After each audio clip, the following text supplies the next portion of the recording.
Business leaders are condemning the attack on Israel in posts on social media and in memos to employees. One of those business leaders is Bob Kraft. Of course, he is the chairman of the Kraft Group and the chairman and CEO of the New England Patriots. He started a foundation to combat anti-Semitism back in 2019 and has led 27 missions to Israel. And Robert, welcome. Thank you for being here today. Oh, it's great to be here. And, you know, sitting with friends, I have a certain empathy for the people of Israel. I had the privilege to go there when I was 15 years old. Even though I think I'm 35, that was 60 years ago.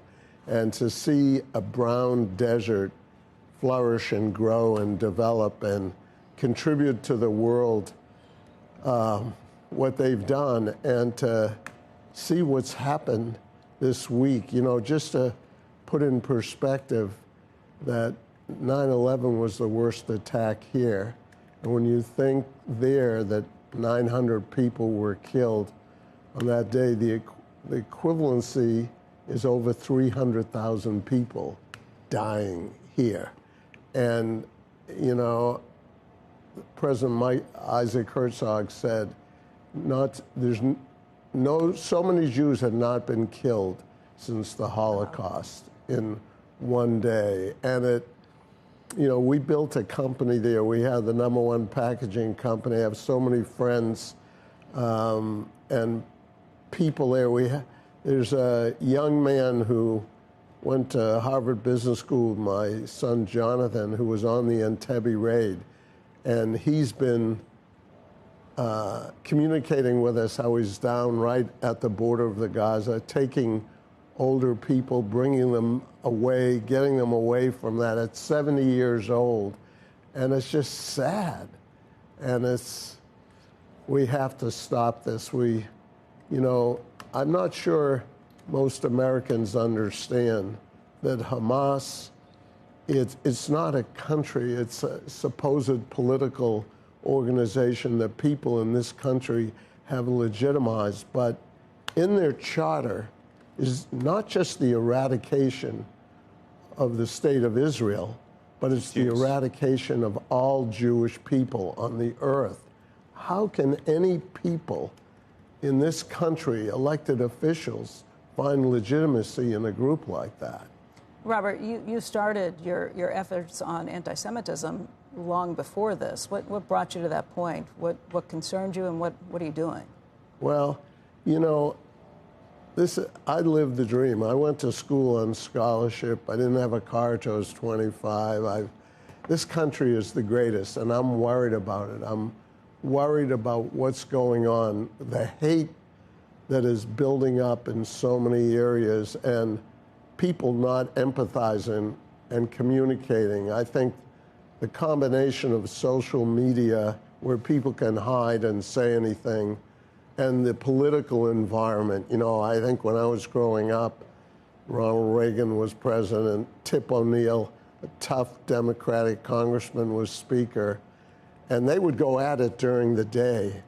But come 5:30 at night, they'd have a couple of beers, they'd play 9 holes, and they'd do business that was good for America. They communicated.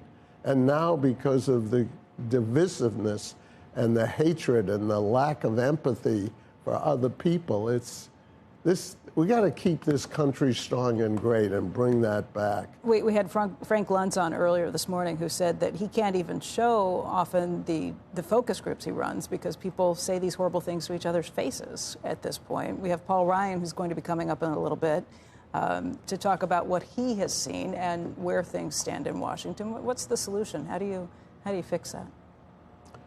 Well, our foundation, we've tried to educate people. We did a mass media campaign that explained the hatred going on and what's happening. And most Americans, 95% are good people, and they just have to be educated. We realized when it came to Jewish people that even the word anti-Semitism, most people don't understand that that's Jewish hate.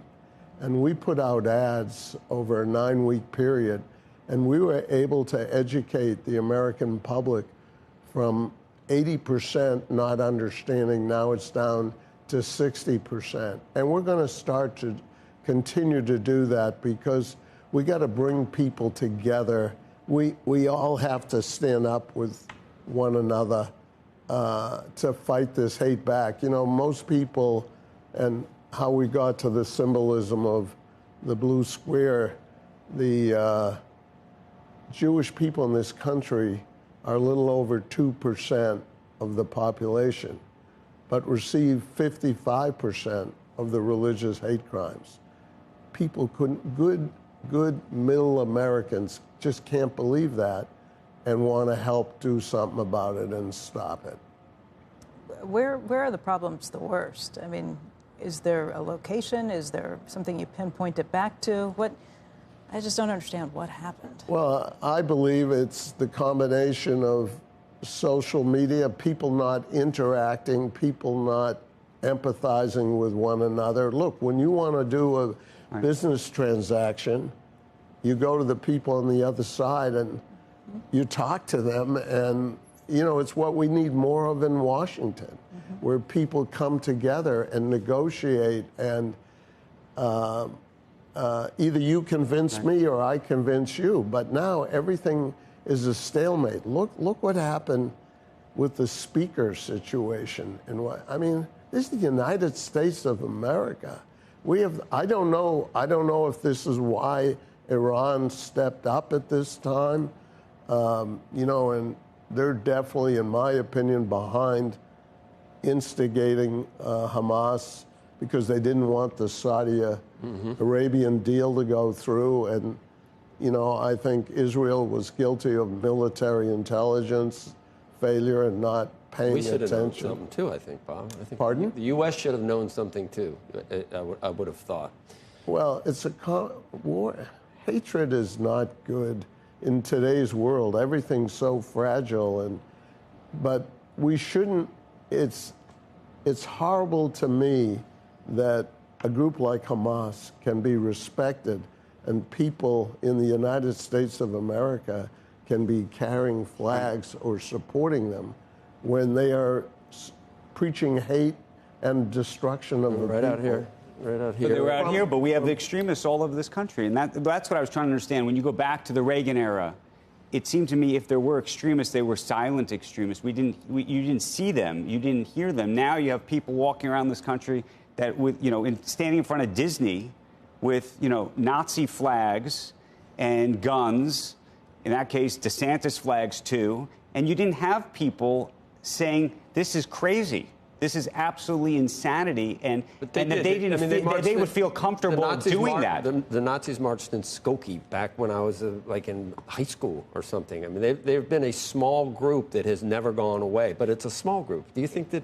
Well, you know what? It's too big. Whatever it is, it's too big. Of course. And look, this blue square is a symbol of unity and solidarity for all people to stand together to push back against hate. We have to fight hate in this country, and part of it is the education. Do people know that Hamas is preaching the eradication of all Jewish people from the earth? These people, Bob, they saw what Hamas did, and they're still in Sydney, Australia, in London. Huge demonstrations in London after they absolutely saw what happened over the weekend. Something's wrong. Something is wrong, and people like ourselves have to stand together, arm in arm, and we also have to educate. I can't believe objective, good people can support these kind of actions.